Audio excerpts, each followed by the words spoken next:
Anemiya kasalligi bu tarjima qilinganda kamqonlik. Temir tanqisligi kamqonligiga sabab bu tahlillarda ko'rganimizda, analizlarimizda, tahlillarimizda gemoglobinni kamayishi, eritrositlar kamayishi bilan kechadigan kasallik. Eritrositlarning kamayishi, gemoglobinni kamayishi bu to'qimalarda gipoksiyaga sabab bo'ladi. Sababi kislorod yetishmasligi bo'ladi to'qimalarda. Buni natijasida bemorlarda o'ta quvvatsizlik, bosh aylanishi, ko'z oldini tinishi, ishtahasizlik boshlanadi. Bunga sabab shu qondagi tarkibiy qismda kamayib borishi, ya'ni eritrositlar va gemoglobinda. Buni davolash xalqimizda eng oson yo'llaridan biri temirni o'rnini bosuvchi oziq-ovqat mahsulotlarini iste'mol qilish, ya'ni loviya, go'sht, jigar, ko'k no'xat, shunga o'xshagan qizilcha salatlar, qizilcha suvini iste'mol qilishadi. Bu narsalar temir tanqisligi kamqonligini anchagina so'rilishiga yordam beradi. Temirda so'rilishi ichaklarda yaxshi bo'lmasligi, oshqozon ichak kasalliklari ham kamqonlikka olib keladi. Ayollarimizda ayniqsa tug'ruq jarayonida va homiladorlik davrida temir preparatlarini kam iste'mol qilish sababli, keyin hayz jarayonida qon ko'p yo'qotishi sababli homiladorlikda gipoksiyalarga sababchi bo'ladi va bemorlarimiz shu temir preparatlari bilan davolanishga majbur bo'lishadi. Temir preparati bilan davolanishdan oldin albatta vrachni, mutaxassisni maslahatini olish kerak. Sababi temirda har xil holatlari bo'ladi. Temir moddasini ko'p berish natijasida eritropoyet buzilishi mumkin. Eritropoyetinlar ko'payib ketishi mumkin qonni tarkibida. Shuning uchun albatta qonni zardobida temir moddasini tekshirib, keyingina temir preparatini berish tavsiya qilinadi. Bundan tashqari, yosh bolalarimizda temir tanqisligi kamqonligini paydo bo'lishiga sabab ularda oziqada temir moddalarini yetishmasligi. Bundan tashqari, ularni ishtahasizliklari sabab bo'ladi. Buni ishtahasizlik bo'lishiga sabab oshqozonda so'rilish jarayoni yaxshilamasligi bo'ladi. Shuning uchun albatta oshqozon ichak faoliyatini tekshirib turib, so'ngragina kamqonlikni inkor qilishimiz kerak bo'ladi. Dunyodagi eng zo'r klinikalardan biri qayerda ekanligini bilasizmi? Hozir sizga men shuni ko'rsataman.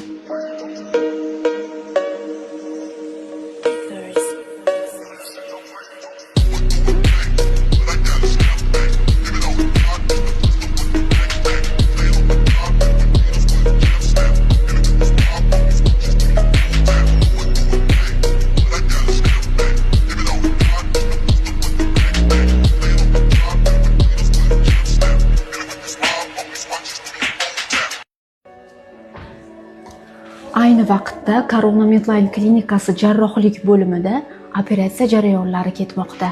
Hozirgi operatsiyamiz varikosela operatsiyasi. Keling birgalikda kuzatamiz. Faqat jimlik saqlansin.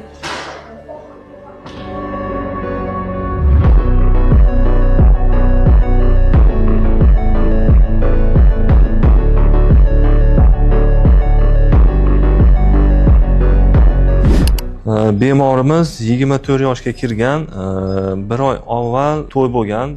Tekshiruvlarda o'tganda bemorimizda ikki tomonlama varikosela tashxisi, ya'ni qon tomirlar, qon aylanishi buzilishi aniqlangan va bemorga spermogramma tahlilini buyurgan edik. O'zini qonun doirasida topshirib, spermogramma natijalarida urug' foizlari past bo'lganligi uchun, nuqsonlar juda ham ko'p bo'lgani uchun bemorga varikoselektomiya tashxisini qo'yib operatsiya taklif qilindi. Hozirgi operatsiya jarayonimiz bu Yevropa standartlarida marmar usulida hozir birinchi tanlov bo'lgani uchun marmar usuli bilan, ya'ni har bir shikastlangan qon tomirlarini birma-bir bog'lab likvidatsiya qilyapmiz. Bu usulimizni afzalligi operatsiyadan keyin qaytalanishi, ya'ni retsidiv juda ham kam. 100 ta bemorlardan bitta ikkita bemorlarda qaytalanish ehtimoli deb aytilgan. Qolgan eski usullarda 45-50% isboti topilgan. Bu usulimizda urug'larning tiklanishi va yaxshi holatga kelish yanada tezroq bo'ladi. Ko'p bemorlarimiz varikoselektomiya operatsiyasini qildiradida qo'shimcha nima desak bo'ladi, haligi ozuqa preparatlarda, ya'ni urug'larni yaxshilaydigan preparatlarni iste'mol qilmaydi, lekin tavsiya beramiz operatsiyadan keyin maxsus preparatlarni ichib, urug'lar sifatini yaxshilaydigan muolajalarni qilgan ma'qul.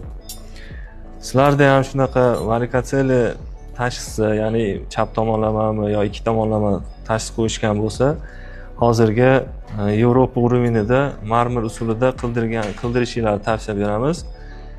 Kimda shunaqa muammolar bo'lsa, Corona Medline klinikasiga murojaat qilinglar. Yevropa uровенida yordam berishga tayyormiz. Assalomu alaykum. Corona Medline tibbiyot markazida bugun tibbiyot xodimlari kuni munosabati bilan tadbir bayrami uyushtirildi. Keling birgalikda ko'ramiz.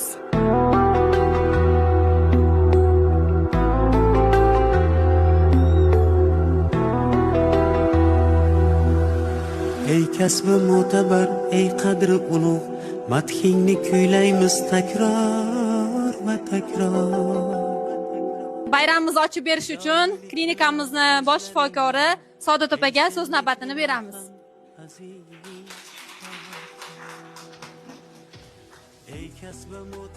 Aziz hamkasblar, avvalambor assalomu alaykum. Hammalaringlarni bugun ulug' kun, shukrlarga yetkazgan Allohimga shukrlar aytib, hammanglarni kashf bayraminglar bilan tabriklayman. Sizlarni bu mas'uliyatli, o'ta sadoqatli kasbiylar bilan qutlash bilan birgalikda sizlarga eng yaxshi ezgu tilaklarni tilab qolaman. Ilohim shu kasbimizni mana ardoqlab, uzoq yillar ishlayapmiz. Bir-birimizni hamisha ehtiyot qilib, bir-birimizga mehr oqibatli bo'lib, shu yerdagi mehr oqibatimiz ko'tarilmasdan birgalikda mehnat qilaylik. Ilohim bizga rahbarlik qilayotgan boshlig'imizni ham bundan buyon hamisha topganlariga Allohim barakot bersin. Bu shifoxonamiz yanada gullab yashnasin. O'ylaymanki, vodiyda bitta bo'lib qolamiz. Tabriklayman hammanglarni. Kimningdir qizisan, kimgadir ona, lek vaqting yetmaydi ularga oil.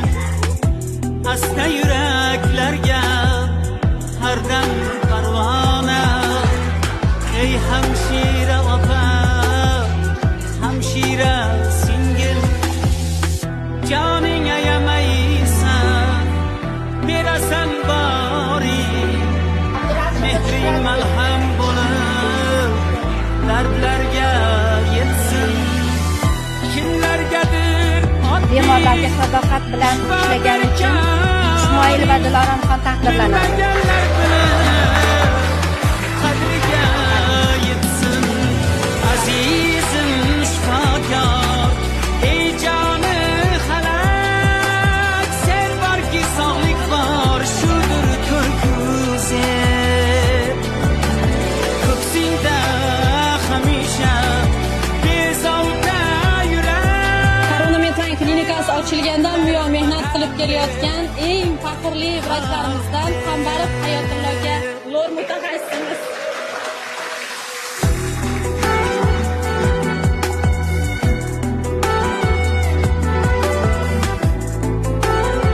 Mavlud opamizga, bosh hamshiramizga.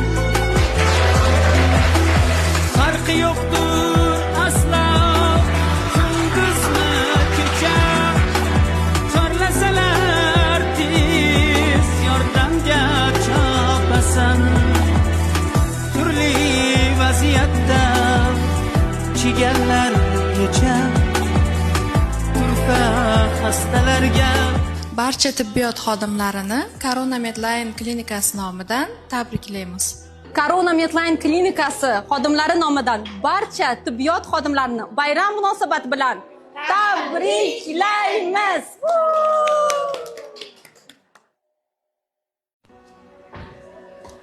Ayni vaqtda Corona Medline klinikasi jarrohlik bo'limida operatsiya jarayonlari ketmoqda. Hozirgi operatsiyamiz toshli xolestistit hamda varikosela operatsiyasi. Keling birgalikda kuzatamiz. Faqat jimlik saqlansin.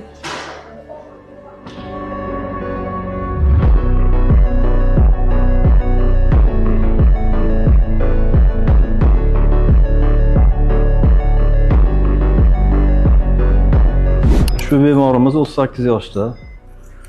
Corona Medline klinikasiga o'ng qovurg'a yoyi sohasidagi og'riqlar, epigastrik sohasidagi og'riqlar, ko'ngli aynishi, vaqti bilan qayd qilishi, ko'p zarda bo'lishi bilan unda og'riqlarni o'ng kurak va o'ng yelka sohalariga uzatilish bilan shikoyat qilib kelgan. Bemor klinikada obyektiv, subyektiv, laboratoriya instrumental tekshirilib, surunkali o't tosh kasalligi, ya'ni kalkulus halisi tashxisi qo'yildi va laparoskopik amaliyoti Halsektomiya amaliyoti bajarilmoqda. Endi bu kasallik hozir O'zbekistonda juda ko'p keng tarqalgan kasalliklardan biri bo'lib, surunkali holatda, o'tkir holatga o'tmasdan operatsiya qildirish tavsiya qilinadi. Buni juda ko'p og'ir asoratlari bor. Ularning oldini olish maqsadida bemorning holati qoniqarli bo'lgan paytda oldirish tavsiya qilinadi. Klinikamizda bunday operatsiyalar o'tkazish uchun barcha sharoitlar bor. Endi hozir ommalashgan, keng tarqalgan usullardan biri laparoskopik halsektomiya, ya'ni kam jarohat yetkazib, ya'ni malo-invaziv operatsiya deymiz. O'tda kichik teshiklar bilan o't qopini o't toshlari bilan birga olib tashlash yo'lga qo'yilgan. Endi tashrihdan keyin bemor 2 sutka holatiga qarab, ba'zida 3 sutka klinikada davolash muolajalarini oladi va muolajalarini davom ettirish, keyin ambulator tartibga o'tkazilinadi. O't qopidagi toshlarni tushirishning imkoni yo'q. Siydik yo'llaridagina imkoni bor, lekin unda ham hammasini emas. O't qopidagi toshlarni qopiga kirish joyi xullas bitta, kengaymaydi, tor bo'ladi. Shuning uchun tosh aniqlandi, buni oldirish tavsiya qilinadi. Tosh chiqadigan bo'lsa, ko'proq xolitiyaz asoratini berib, bemorda sarg'ayish, axlatning oqarishi, endi o'sha og'ir asoratlardan bittasi bemorning ahvolini og'irlashtirishga olib keladi. Shuning uchun o't toshini eritib tushirish, shunga o'xshagan ba'zi shifokorlar tavsiya qiladi. Bu narsa umuman mumkin emas. Endi o'tdagi tosh aniqlangandan keyin albatta udalение qilinishi kerak bu.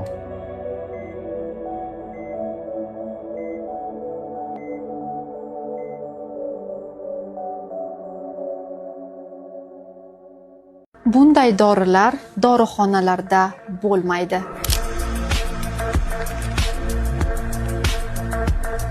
Kulmoq doridir, tabiat qo'ynida yurmoq doridir.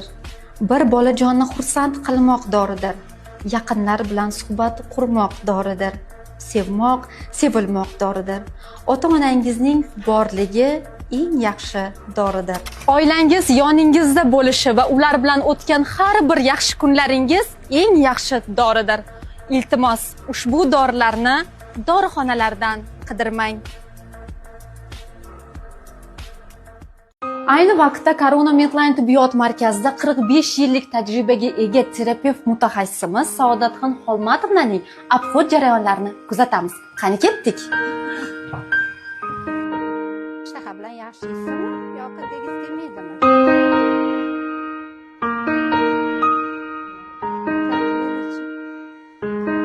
Nonlarga allergiyangiz yo'qmi?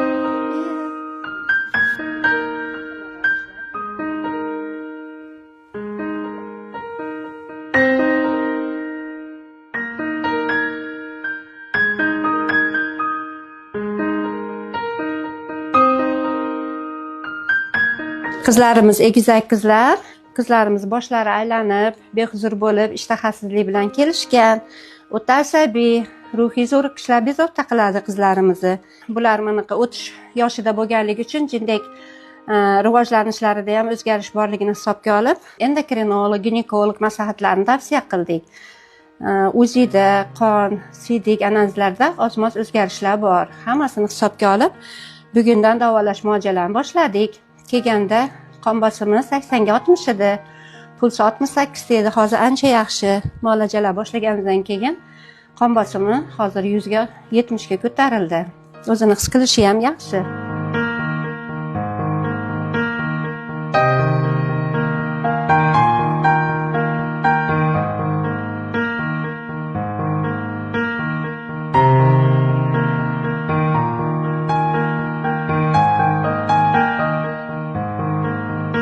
Lecheniyalarni boshlashdi, bular davolash muolajalarini olishdi. Hozir holatlari stabil.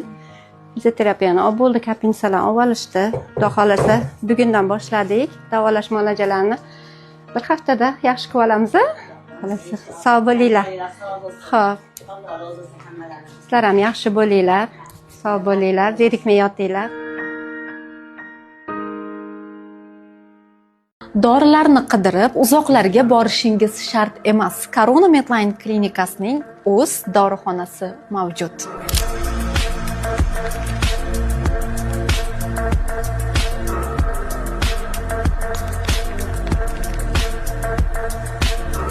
Bu jarayon sizga o'ziga xos qulaylik beradi, uzog'ingizni yaqin qiladi va eng muhimi, barcha dorilar ushbu dorixonada mavjud.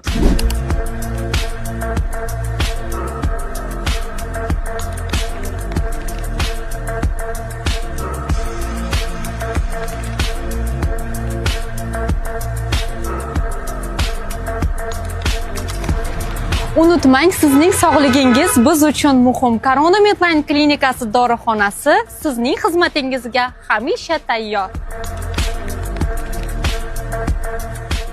Assalomu alaykum. Corona Medline'da sizga yoqqan taraflarini aytib bering. Yoqqan taraflari, nimalari, medsestralari, muomalalari chiroyli, specialist doktorlar ishlagan. Men ham 3 yil oldin ham shu yerda o'tim oldirib ketganman. Qizimni ham shu yerga olib keldim. Hozir yaxshi bo'lib qoldi. Mana 3 kun bo'ldi bugun. Sharoitlar yaxshi o'g'lim, mana oziq-ovqatlari ham yetarli ekan. Bir narsa olib kelmasangiz ham yotarsiz ekan. Doktorlari ham yaxshi ekan, qizlar ham yaxshi hammasi. Yaxshi Paxtavoddan mashakil yotyapman, dedi sharoitlar yaxshi uchun. Doktorlarimizga rahmat. Tanjani sog' bo'lsin, Alloh rozi bo'lsin, yaxshi qarayapti bizga. Yaxshi qarab, yaxshi e'tibor bilan qarashib, nima qilyapti. Tanjani sog' bo'lsin, bularga doktorlarimizga Alloh rozi bo'lsin. Kelini bu juda yaxshi, doktorlari ham yaxshi. Mana liftlarda bemorlar qiylanmasin, liftlarda o'rnatib qo'ygan. Doktorlar juda yaxshi. Xonalarda hamma yoqda tayyor, oziq-ovqatlarda, choylarda hammalarni olib kelib beradi. Hamma yo'g'i yaxshi. Corona Medline'da sharoitlari zo'r, hamshiralari ham zo'r qaraydi, hamma yo'g'i yaxshi. Shikoyatlarimiz yo'q bu больницаdan. Hamma yo'g'i yaxshi. Doim больницаga kelib davolanib ketaman. Corona Medline klinikasini yana qanday yaxshi taraflarini bilasiz? Javoblaringizni izohlarda yozib qoldiring.